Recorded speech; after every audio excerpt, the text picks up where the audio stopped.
Item ಯಾವುದೇ ಇರಲಿ try ಮಾಡಿ ಆಚಿ ಚಿಕನ್ ಮಸಾಲಾ. ನೀಟ್ ಮರುಪರೀಕ್ಷೆ ಸೇನೆ ಕಣ್ಗಾವಲಿನಲ್ಲಿ ನಡೆಯಲಿದೆ. ಪ್ರತಿ ಬಾರಿ ನೀಟ್ ಪರೀಕ್ಷೆ ನಡೆದಂತಹ ಸಂದರ್ಭದಲ್ಲೂ ಕೂಡ ಒಂದಲ್ಲ ಒಂದು ಎಡವಟ್ಟುಗಳು, ಪ್ರಶ್ನೆ ಪತ್ರಿಕೆ ಸೋರಿಕೆ ಆಗ್ತಾನೆ ಬರ್ತಾ ಇತ್ತು. ಹಾಗಾಗಿ ಈ ಬಾರಿ ಕೇಂದ್ರ ಸರ್ಕಾರ ಇದರ ಬಗ್ಗೆ ಬಹಳ ಗಂಭೀರವಾಗಿ ತೆಗೆದುಕೊಂಡು ಸೇನೆಯನ್ನು ಕೂಡ ಈ ಪರೀಕ್ಷೆ ದೃಷ್ಟಿಯಿಂದ ನಿಯೋಜನೆ ಮಾಡಲಾಗಿದೆ. ನಾಳೆ ದೇಶಾದ್ಯಂತ ನೀಟ್ ಮರು ಪರೀಕ್ಷೆ ನಡೆಯುತ್ತೆ ಸೇನೆಯ ಕಣ್ಗಾವಲಿನಲ್ಲಿ. ಇದೇ ಮೊದಲ ಬಾರಿಗೆ ಪ್ರಶ್ನೆ ಪತ್ರಿಕೆ ಏರ್ ಲಿಫ್ಟ್ ಮಾಡಲಿದೆ ವಾಯುಪಡೆ.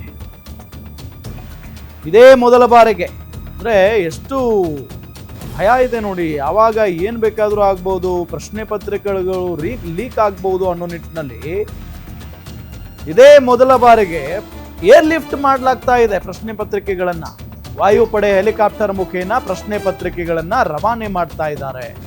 ನಾಳೆ ಮಧ್ಯಾಹ್ನ 2 ಗಂಟೆಯಿಂದ ಸಂಜೆ 5:15 ಎಕ್ಸಾಮ್ ನಡೆಯುತ್ತೆ.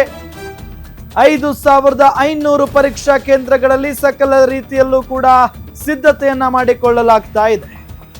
ಪರೀಕ್ಷಾ ಕೇಂದ್ರಗಳಲ್ಲಿ 6,669 ಮೇಲ್ವಿಚಾರಕರ ನೇಮಕ ಮಾಡಲಾಗಿದೆ. ಭದ್ರತೆಗೆ 2.5 ಲಕ್ಷ ಪೊಲೀಸರ ನಿಯೋಜನೆ ಮಾಡಲಾಗಿದೆ. 2 ಪಾಸ್ಪೋರ್ಟ್ ಫೋಟೋ, ಸರ್ಕಾರಿ ಐಡಿ ದಾಖಲೆ ಕಡ್ಡಾಯವಾಗಿರಲೇಬೇಕು. ಧರ್ಮಕ್ಕೆ ಅನುಗುಣವಾಗಿ ಡ್ರೆಸ್ ಕೋಡ್ಗೆ ಅವಕಾಶ ಇರುತ್ತೆ. ಪರೀಕ್ಷಾರ್ಥಿ ಹೈ ಹೀಲ್ಸ್ ಹಾಕಿದ್ರೆ ಹೆಚ್ಚುವರಿ ತಪಾಸಣೆ ಮಾಡಲಾಗುತ್ತೆ.